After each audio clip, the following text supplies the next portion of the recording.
তাহলে এই জুলাই আগস্টের অভ্যুত্থান আর বিপ্লব যে নামেই ডাকেন সেটা ফলপ্রসূ হবে না।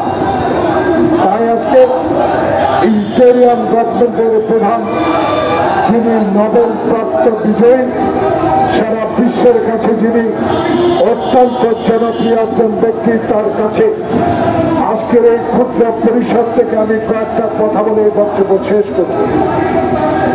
আপনি লিখেন, জুলাই আগস্টের ইশতেহার লিখেন, আন্দোলনের কথা বলেন, আমাদের কোনো কিছু আসে যায় না, বরং আমরা এটাকে সমর্থন করি।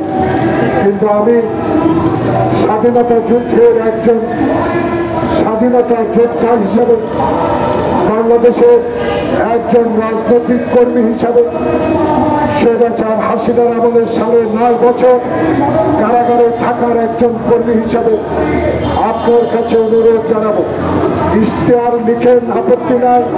এই ইশতেহারে 47 সালের উপনিবেশ বিরোধী 71-এর স্বাধীনতার কথার সাথে সাথে স্বৈরাচার বিরোধী আন্দোলনে বাংলাদেশ জাতীয়তাবাদী দলের ভারপ্রাপ্ত চেয়ারম্যান নির্দেশিত আন্দোলনগুলো হয়েছে এবং তার আগে বাংলাদেশের প্রথম মহিলা প্রধানমন্ত্রী বেগম খালেদা জিয়া যে স্বৈরাচার বিরোধী আন্দোলন করে আপসহীন নেতৃত্ব লাভ করেছেন, সেই ডাক্তার মিলনের অর্থটির কথাও সেখানে লিখতে হবে।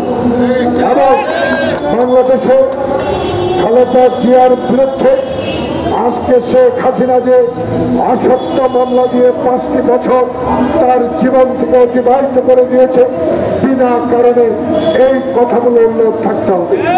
এবং 71 সালে আলোচনার নামে, সমঝোতার নামে যারা ইয়া ভুট্টোর সাথে আলাপ করে বাংলাদেশে 25শে মার্চের কালো রাত্রিতে পাকিস্তান বাহিনী ঝাঁপিয়ে পড়েছিল, সেদিন আলোচনার নামে সময় ক্ষেপণ কেন করা হলো? শেখ মুজিবের সেই পাকিস্তান প্রীতির কথাও উল্লেখ থাকতে হবে। মাননীয় প্রধান উপদেষ্টা, আপনাকে আমরা সম্মান জানাবো। আপনার উপদেষ্টারা অত্যন্ত বুদ্ধিমান, আমাদের চেয়ে অনেক গুণী, আমাদের চেয়ে অনেক উঁচু মানের।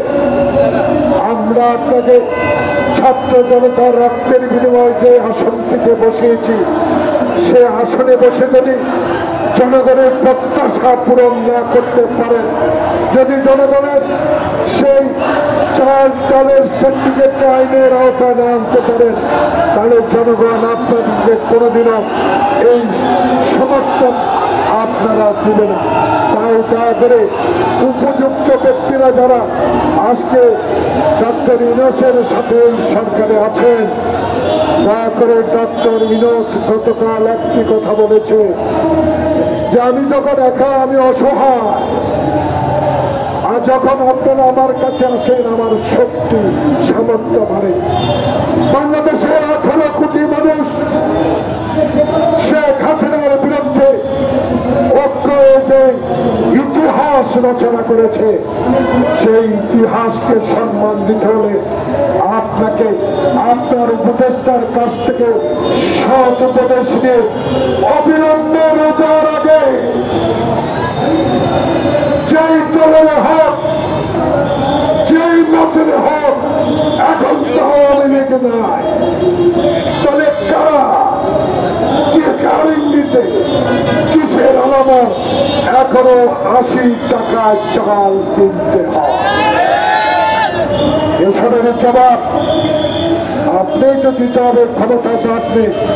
তাই আজকে আপনার কাছে আমাদের বিনয়, আমাদের অনুরোধ থাকবে সবিনয় যে আপনারা বাংলাদেশের ইতিহাস রচনা করে অবশ্যই আমরা সমর্থন করব। যে ইতিহাস গ্রহণযোগ্য হবে, যে ইতিহাস ভবিষ্যতের প্রজন্মকে শিক্ষা দেবে, এই ইতিহাস পড়ে যারা বাংলাদেশে আর কোনোদিনও শেখ হাসিনার মতো, এরশাদের মতো স্বৈরাচার বাংলাদেশে আর কায়েম না হয়। তাই আজকে তত্ত্বাবধায়ক সরকারের কাছে অনুরোধ রইল, আপনি আজকে দেখুন সরকার তো নির্বাচিত, সত্য ছাত্র জনগণের আন্দোলনের সরকার, তাহলে আপনারা কেন স্কুলের টিফিন বক্সের উপর ভ্যাট ধার্য করবেন? কেন আপনারা